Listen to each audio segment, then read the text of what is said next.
J'espère que vous allez bien, j'espère que vous vous portez bien. Le 20 mars 2025, le président de la République Abdelmajid Tebboune a nommé Madame Ibtissam Hamlaoui ou Mademoiselle Ibtissam Hamlaoui à la tête de l'Observatoire national de la société civile, qui est un organisme totalement méconnu par les Algériens et les Algériens qui nous connaissent peut-être, la majorité d'entre eux ne connaissent même pas son existence, et pourtant c'est un organisme qui est constitutionnel, qui figure dans la constitution algérienne et qui a été créé par la nouvelle constitution de 2020 et qui a une mission importante, qui est d'être une passerelle entre les pouvoirs publics et la population algérienne. Madame Ibtissam Hamlaoui, qui a été déjà à la tête du Croissant Rouge depuis 2022, depuis le 12 mai 2022, garde à la fois le Croissant Rouge, elle va garder la direction du Croissant Rouge algérien et elle va diriger cette institution constitutionnelle qui a un rôle important en termes de dialogue entre le gouvernement, les dirigeants et la population, la société civile. Plusieurs anomalies ont été soulevées par cette décision et qui causent polémique jusqu'à maintenant en Algérie. Personne n'en parle parce qu'il n'y a pas de liberté d'expression. Et Madame Ibtissam Hamlaoui, elle est devenue incroyable. Son parcours de cette femme, il est incroyable. Je vous assure, c'est un film.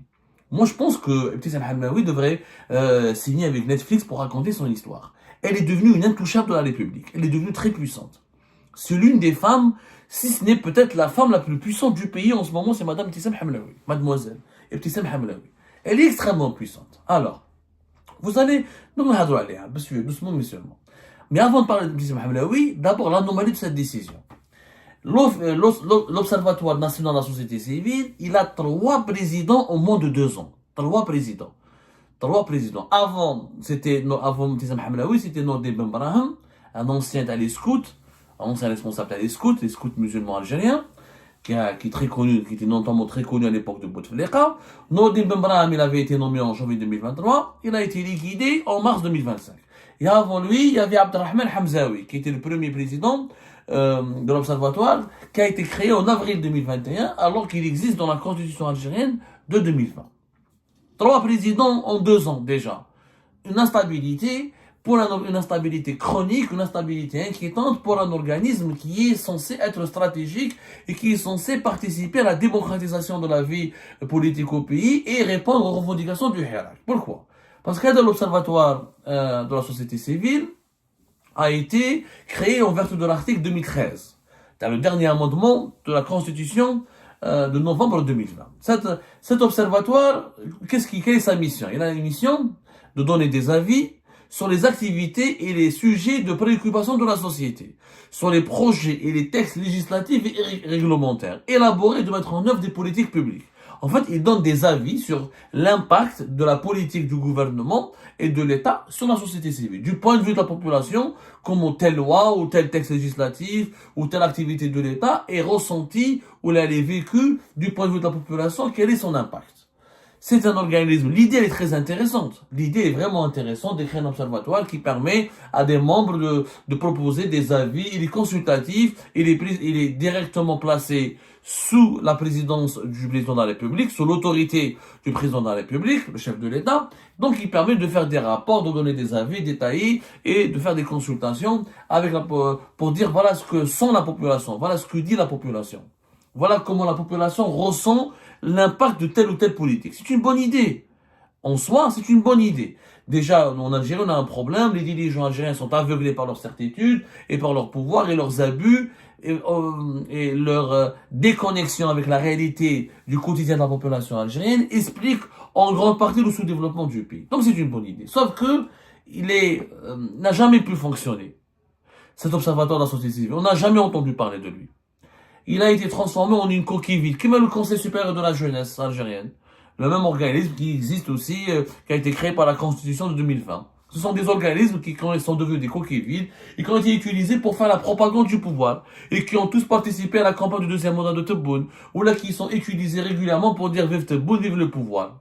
Alors que leur rôle était au contraire de transmettre les préoccupations, d'analyser les préoccupations et les sentiments de la population, d'être une passerelle entre la population et l'État.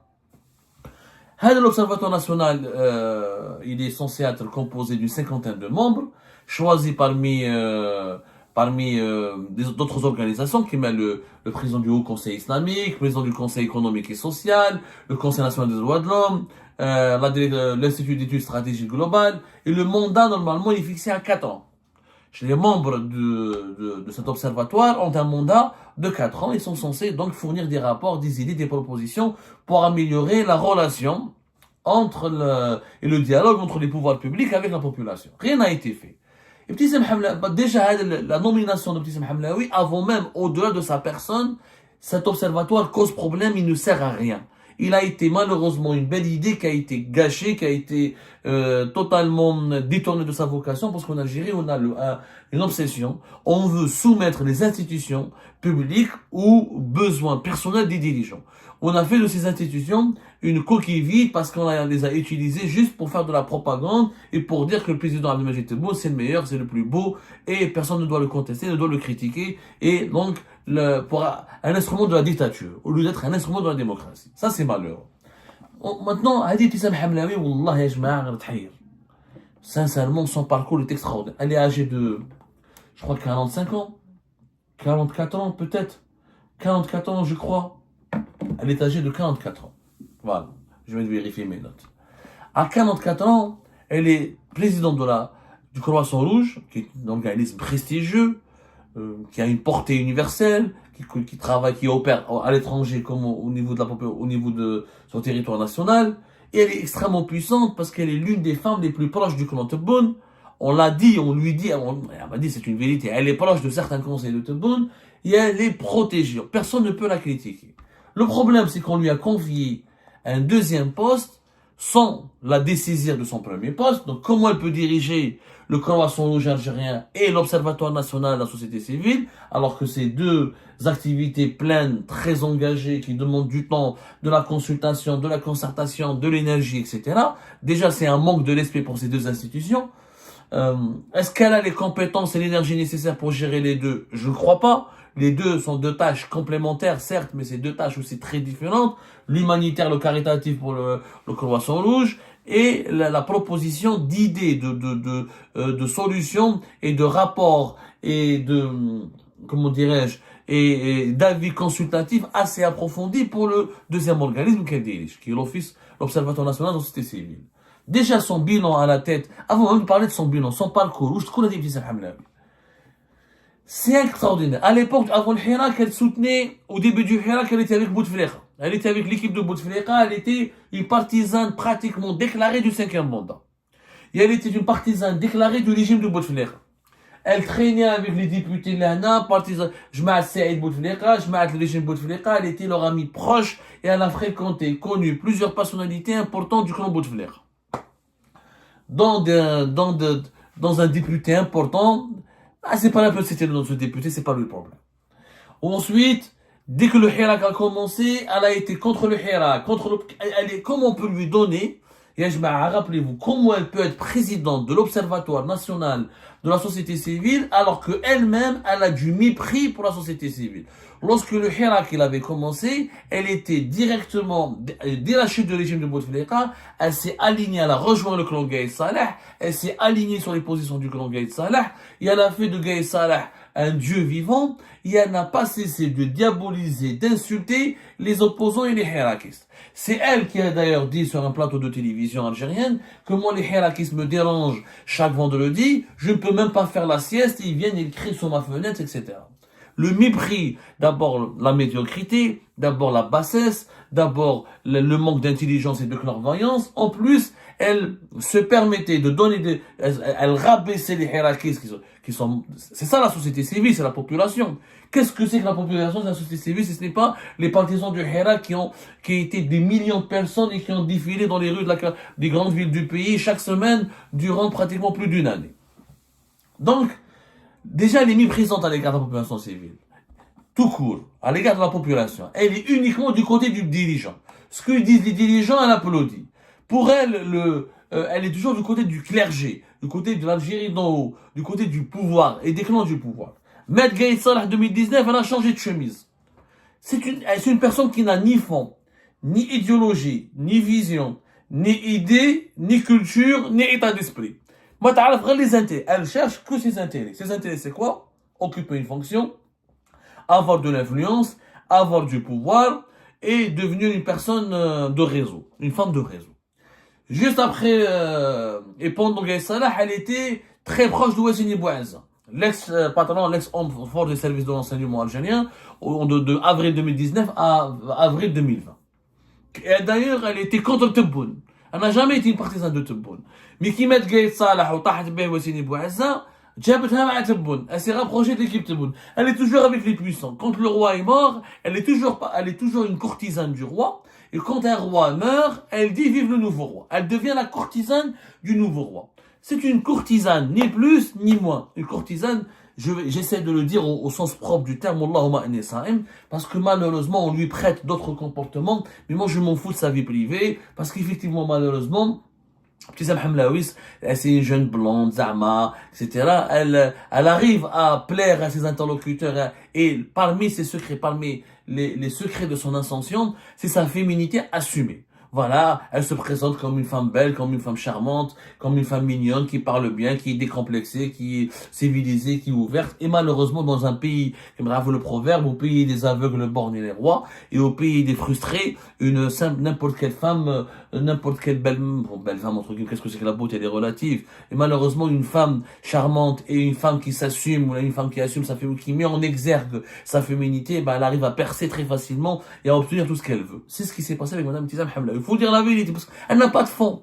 وش يعجبهم فيها هذه بصراحة أنا ما عندي حتى مشكل معها والله يا جماعة je ne la connais pas ni d'Adam j'ai connu des amis en commun qui l'ont connue qui l'ont approchée qui l'ont fréquentée je n'ai pas de problème personnel avec elle et je n'ai encore une fois je ne la critique pas pour ce qu'elle est en tant que personne moi je la critique pour ce qu'elle est devenue en tant que dirigeante ça comment elle peut du jour au lendemain diriger le Croissant Rouge qui est une institution historique qui est une institution symbolique qui est une institution prestigieuse et aujourd'hui on lui donne une autre institution constitutionnelle inscrite dans la Constitution, alors qu'elle n'a aucun parcours, elle n'a aucun mérite.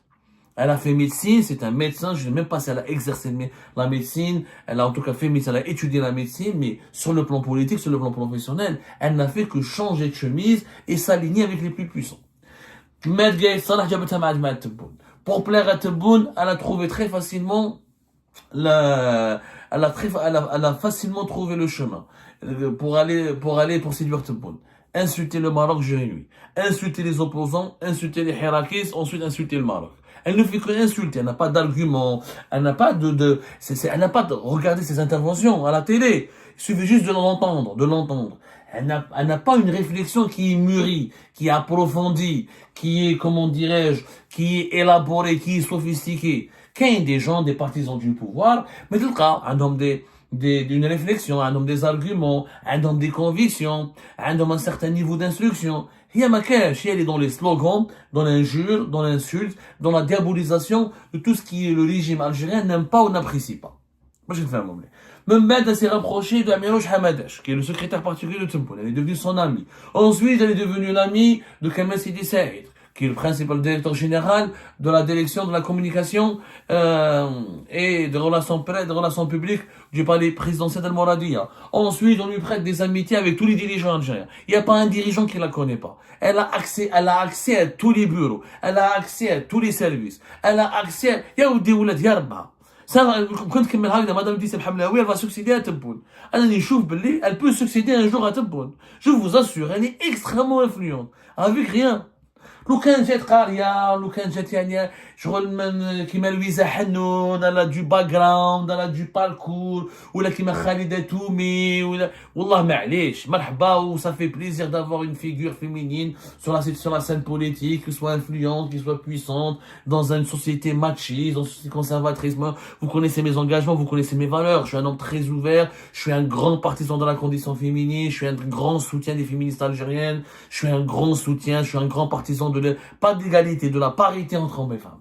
Ah, mais quand même, il faut qu'il y ait, moi je suis pour une féminisation de la vie politique algérienne, mais avec à condition qu'il y ait du niveau intellectuel, qu'il y ait du fond, qu'il y ait un fond politique, qu'il y ait un engagement sérieux et honnête et intéressant ou pragmatique et favorable à l'intérêt général. Ibtissam Hamlaoui, c'est une opportuniste qui a su comment utiliser sa féminité et profiter des opportunités qui lui ont été offertes par le déclin, la décadence politique de notre pays. c'est devenu la courtisane du pouvoir, une courtisane du pouvoir. Non, je n'insulte pas, attention. Je suis pas très, je dis courtisane dans le sens moral. Attention, pour que ce soit très clair. Courtisane dans le sens de la chita, dans le sens de l'alignement systématique sur les positions du pouvoir algérien, dans le sens de l'adhésion et la soumission à l'arbitraire d'un pouvoir des puissants. Elle est là pour caresser les puissants dans le sens du poil. Ce que les puissants lui demandent de faire, elle le fait. Et elle l'exécute très bien. Et comme c'est une femme, donc voilà, elle a eu accès à tout. En 2 ans, elle a des promotions extraordinaires. À un moment donné, elle a failli devenir ministre au sein du gouvernement. Ministre. Je pense que c'est elle, peut-être qu'elle a, à un moment donné, elle a failli devenir ministre de la Solidarité nationale. On m'a sectoura, elle n'a aucun autre poste, ils lui ont promis un autre poste pour la présidence, pour les élections présidentielles. Mais de là, l'organisme qui est inscrit dans la Constitution. Et qui lui permet d'être toujours proche. Elle est plus influente que la ministre de la Solidarité nationale. Elle est plus proche de la présidence de la République que la majorité écrasante des membres du gouvernement. Donc elle n'a plus besoin d'être ministre. Maintenant, concernant son bilan, il faut voir son bilan. Si au moins elle était compensée, au moins elle avait réalisé des réalisations, des acquis respectables et respectueux à la tête du Croissant Rouge, j'aurais applaudi. Maintenant, nous avons fait une enquête. Son bilan, il est catastrophique et très contestable à la tête du Croissant Rouge.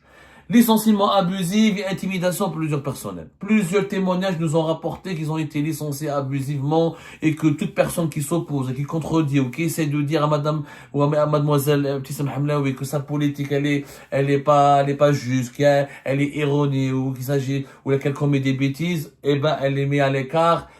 Ces personnes sont mises à l'écart, abusivement licenciées, intimidées, harcelées.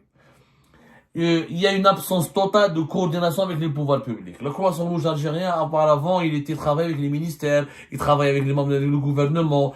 Non, rien. Hier, comme elle est très proche de la présidence et comme elle a accès à Abdelmajid Tebboune à son entourage, on lui a donné carte blanche, elle multiplie les mesures sans concertation avec les wilayas et certains ministères. Elle fait les cliniques mobiles, des centres de santé, sans concertation avec le ministère de la Santé. Elle fait aucune concertation, ni avec le ministère de la Santé, ni avec le ministère de la Solidarité nationale. Ce sont les ministres qui sont obligés de satisfaire ses lubies et de satisfaire ses revendications, ses réclamations, au lieu que ce soit elle qui doit demander au ministre de travailler avec elle pour mener des actions communes.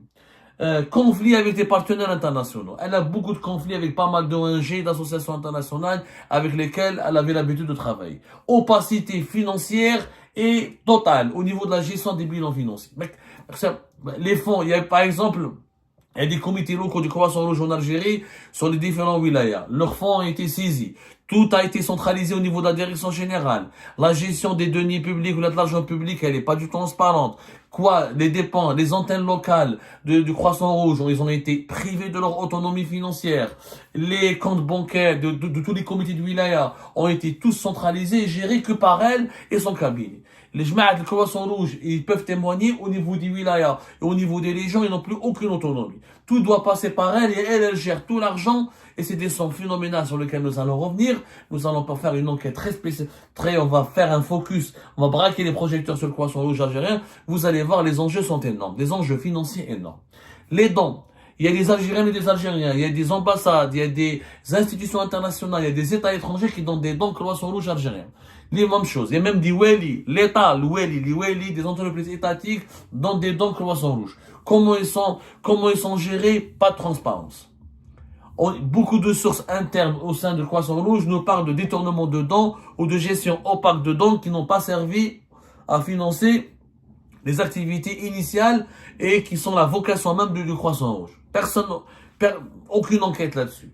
Des chiffres gonflés pour s'octroyer ou là pour s'octroyer ou pour se jeter des fleurs sur elle-même, voilà, parce qu'elle aime les fleurs apparemment. En tout cas, c'est une métaphore, encore une fois, j'aime bien les métaphores, vous l'avez bien compris, pour s'offrir un bilan glorieux, prestigieux et extrêmement positif et réjouissant, elle gonfle les chiffres. Elle donne des bilans surgonflés sur des interventions imaginaires, sur des actions qui sont imaginaires ou des actions fictives ou des chiffres qui ont été rajoutés, multipliés par 2, par 3, juste pour donner l'impression et pour convaincre la présidente de la République que madame ou que mademoiselle Tissem Hamlaoui, c'est une travailleuse très acharnée, très efficace. Des prises de décision unilatérales. Une gestion des ressources immobilières controversée. controversée, comme un exemple. Elle a loué un nouveau siège à Del Ibrahim pour une somme astronomique, alors qu'elle avait déjà un siège auparavant à Alger et qui était gratuit. Et sa décision a été prise sans l'approbation du conseil d'administration. Et ça a soulevé des interrogations légitimes sur la gestion financière de l'institution, qui est le Croissant Rouge. Personne n'en a parlé. Personne n'en a parlé. Ouahmed Elle a une enquête, ni la justice, ni la police. Pourquoi? Parce que tout le monde est ami avec elle. Comme elle est proche du cercle du président. Donc, comme les Algériens, comme en Algérie, il y a une machine de fantasmes, il y a une machine de rumeurs. Ah, c'est la copine du président. Ah, Abdelmajid Tebboune, il la respecte, il l'aime bien, etc. Donc, tout le monde voulait devenir amical avec elle, parce qu'elle, il lui demande d'intervenir. C'est elle qui intervenait auprès de certaines personnes pour débloquer leur carrière, ou là pour lever des blocages, ou là pour leur permettre d'avoir des promotions. Voilà comment une simple femme polémiste qui n'a aucune conscience des enjeux de l'intérêt général, des enjeux politiques fondamentaux, qui n'a pas de conscience politique extrêmement aiguisée, qui n'a pas de niveau d'instruction extrêmement impressionnant, même si elle a fait des études en médecine, mais qui n'est pas intellectuellement sophistiquée, ni forte, ni puissante, et qui n'a pas une certaine popularité, qui n'a même pas un bilan positif dans la fonction précédente qu'elle avait occupée. Comment elle est devenue l'une des femmes les plus puissantes du pays? Comment voulez-vous qu'on ne s'inquiète pas de l'avenir de l'Algérie? Et encore une fois, je n'ai pas de problème personnel avec Madame Ibtissam Hamlaoui, la mademoiselle Ibtissam Hamlaoui. Je n'ai pas de problème avec elle. Si elle avait une clinique privée, si elle s'était enrichie dans le privé, si elle avait développé des activités privées, ou là dans la société civile en tant qu'acteur privé, j'aurais pas de problème. Mais là, on parle d'une personnalité qui devient influente en utilisant des fonctions étatiques, en utilisant des organismes publics ou des mandats à la tête d'organismes publics ou d'organismes gouvernementaux ou d'organismes d'intérêt général comme le Croissant Rouge algérien. Et on reviendra sur ce sujet avec une enquête très détaillée sur la gestion opaque en ce moment et très alarmante du fameux et célèbre Croissant Rouge algérien.